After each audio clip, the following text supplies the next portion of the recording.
The Zarnak prided themselves on their centuries of conquests. Their species held the firm belief that they were the galaxy's finest tacticians. With their advanced technology and fierce, insect-like warriors, the Zarnak had subdued countless planets. So, when they captured a group of young humans during a raid, the High Command felt nothing short of triumphant. They saw humans as primitive, physically weak and biologically unsophisticated mammals who lacked the natural weaponry of more formidable species. What they didn't realize was the monumental mistake they had just made. Among the Zarnak soldiers, there was a sense of overconfidence bordering on arrogance. They had raided a human colony on the outskirts of the Milky Way, and the operation had been executed flawlessly. They seized a group of young human captives, nothing more than children by their estimation, and transported them aboard one of their battle cruisers. The guards considered this a strategic coup, and several of them boasted about how easy the capture had been. They chuckled, reminiscing about the disoriented humans and the speed with which the Zarnak warriors had overwhelmed the colonists. One officer made a snide remark about the feeble resistance put up by the primitive mammals. Another soldier laughed and suggested that the only danger from the humans was catching some terrestrial disease. The Zarnak couldn't fathom why humans had earned such a fearful reputation among other species. In their view, humans were easily broken in body and spirit. They were known for their limited lifespan and lack of natural armaments or venom. In fact, the only quality they grudgingly acknowledged was human adaptability, but even that was dismissed as a minor quirk rather than an advantage. The Zarnak guards exchanged stories of past victories over species with advanced mental abilities, immense physical strength, or potent toxins. By comparison, humans seemed laughably unthreatening. The guards assumed the human children would be confused and frightened, begging for mercy or whimpering in their cages. The reality was starkly different. There was something about the children's silence that the guards couldn't ignore.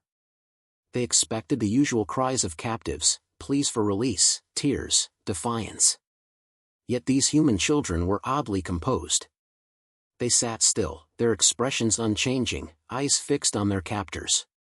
One child in particular seemed to be studying them intently, occasionally glancing at his peers and communicating through gestures and subtle signals. This behavior disturbed the guards. It was as if the children weren't afraid at all, merely observing. There was a sense of tension in the air, an unsettling quietness that felt out of place. The youngest among them, a small girl no older than 6, kept her eyes closed, humming a slow, haunting tune that made the guards feel increasingly uneasy. The unease began to spread among the lower-ranking guards, who approached their superior to report their concerns. The commanding officer dismissed them, insisting that human children were no different from any other captives. "They're just weak animals," he scoffed. Yet the guards couldn't shake the feeling that something was off. One even suggested that they should increase security around the children, but the commanding officer refused, deeming it unnecessary. He believed the Zarnak were far too advanced to be outwitted by mere children. As the atmosphere grew more tense, the Zarnak High Commander received a transmission from Galactic Intelligence. The message detailed various reports about humanity's response to threats, warning that humans possessed an unnerving combination of resilience, unity, and unpredictability. The High Command referred to it as primal cunning, a phenomenon rarely observed in other species. The reports advised against underestimating human psychological tactics, even when dealing with their youngest members. The Zarnak commander read through the intelligence reports with thinly veiled disdain. He considered himself and his species the apex predators of the cosmos. There was no way they could be outmaneuvered by a lesser species, particularly one as biologically unimpressive as humanity. Despite the warnings, he remained convinced that human cunning was little more than a myth perpetuated by weaker species. After all, the Zarnak had successfully subjugated species with far more impressive physical attributes and capabilities. "A coordinated response to our conquest," he muttered with a smirk. "From children?" Still, the reports left a lingering itch of doubt in his mind, one he couldn't quite scratch away.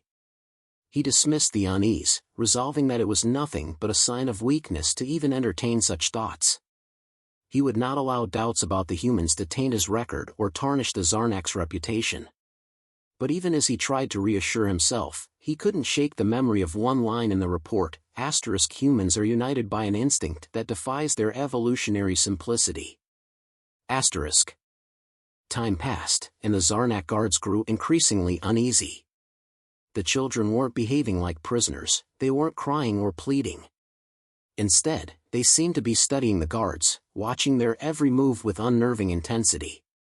They didn't speak or make a scene, they merely observed, their expressions calm and collected. Occasionally, one child would shift slightly, prompting others to do the same in perfect sync, as if following an unspoken command. It was unnerving, almost unnatural, and it started to wear on the guards' nerves. One child, a boy with dark hair, began drawing patterns in the dirt. The guards didn't pay much attention at first, assuming it was idle behavior, but as time went on, the patterns grew increasingly complex. Lines and curves intersected, forming something that looked eerily strategic. A few guards watched, puzzled. They didn't recognize the symbols or patterns, but something about them seemed deliberate. A group of guards reported this to their commander, expressing their growing discomfort. They suggested that these children weren't behaving like any prisoners they'd ever encountered before. Later, one of the Zarnak soldiers, a veteran of many campaigns, pulled his superior aside. He spoke in low, almost fearful tones. He had noticed the children using intricate hand gestures to communicate silently with each other. The soldier had never seen anything like it. The gestures were swift and precise, almost like a language. He described how the children seemed to pass information back and forth without uttering a word. The commander, irritated by what he considered to be unnecessary panic, brushed off the concerns.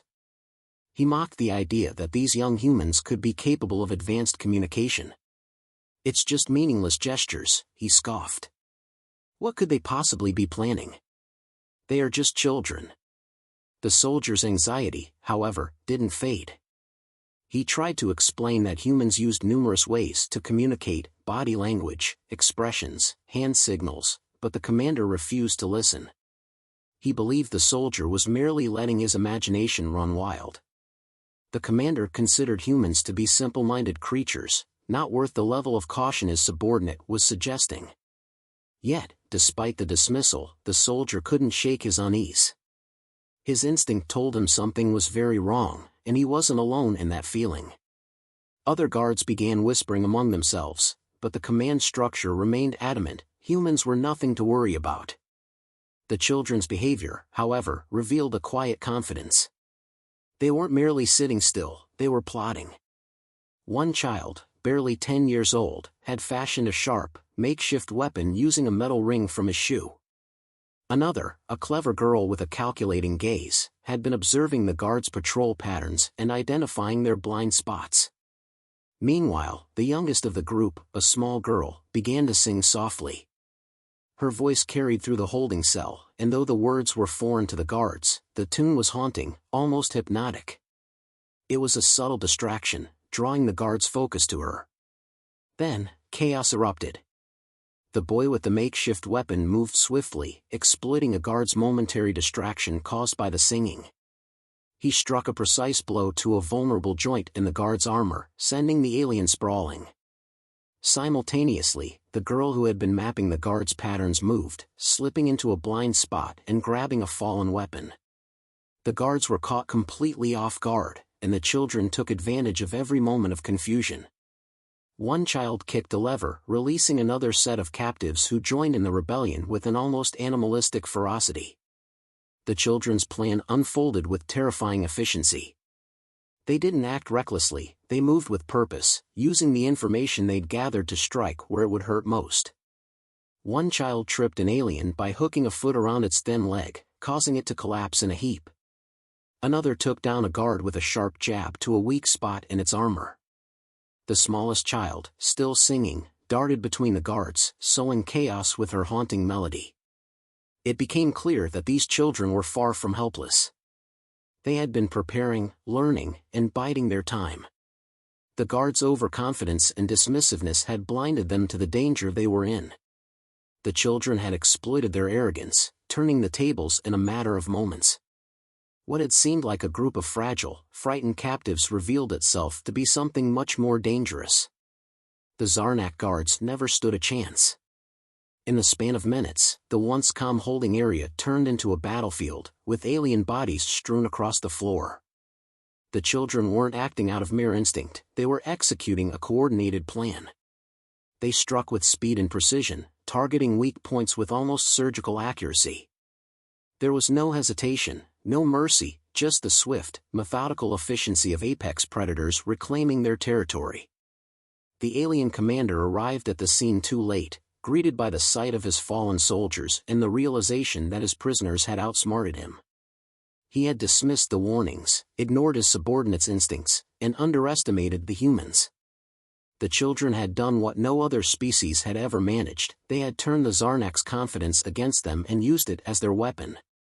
The Zarnak commander rushed to the holding cells, his eyes widening in disbelief at the carnage before him.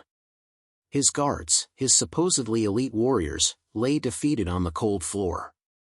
The very idea that these small, seemingly defenseless human children could overcome trained Zarnak soldiers was beyond comprehension. His mind reeled, trying to grasp the reality of the situation. The children stood among the bodies of their captors, their expressions eerily calm, their clothes spattered with alien blood. They didn't look triumphant or vengeful, just resolute, as if this was an outcome they had always intended. As the commander struggled to make sense of it, an alarm echoed through the ship. He received panicked transmissions from across his fleet, reporting sudden disruptions in their systems and breaches in multiple areas. A human rescue team had infiltrated the ship, moving with frightening speed and efficiency. The transmissions were chaotic, desperate cries for reinforcements, reports of power losses, and confused attempts to regroup. The humans had exploited the chaos created by the children's rebellion, coordinating their assault with pinpoint precision.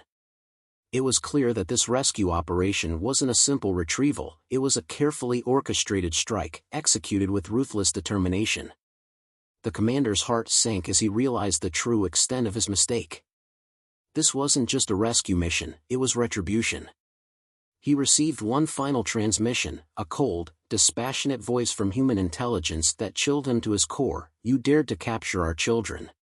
Those words carried a weight that the commander hadn't anticipated. He had thought of humans as fragile and weak, but in that moment, he understood that they were something far more dangerous. They were calculating, relentless, and terrifyingly unified in their response to any threat against their own. The human task force swept through the ship like a storm. They moved with lethal efficiency, eliminating the remaining Zarnak forces with cold precision. They didn't hesitate, didn't falter, and showed no mercy. The humans had come not just to rescue, but to make an example of those who dared harm them. The commander could see it in their eyes, a grim determination to send a message to every species that thought to challenge them. His forces tried to regroup, but it was too late. The humans had already taken control. In the final moments, the alien commander found himself cornered, face to face with the human team leader. The soldier who stood before him embodied everything the Zarnak had failed to understand about humanity.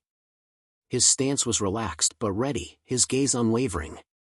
There was no fear, no hesitation, only a fierce resolve. The commander's mind raced as he struggled to process what he had seen. These humans weren't just soldiers, they were predators, and they had been underestimated at every turn. The realization hit him like a blow: humanity's strength wasn't in their technology or physical prowess, but in their ability to adapt, endure, and unite under a single cause. The commander's voice trembled as he tried to speak, but the words caught in his throat.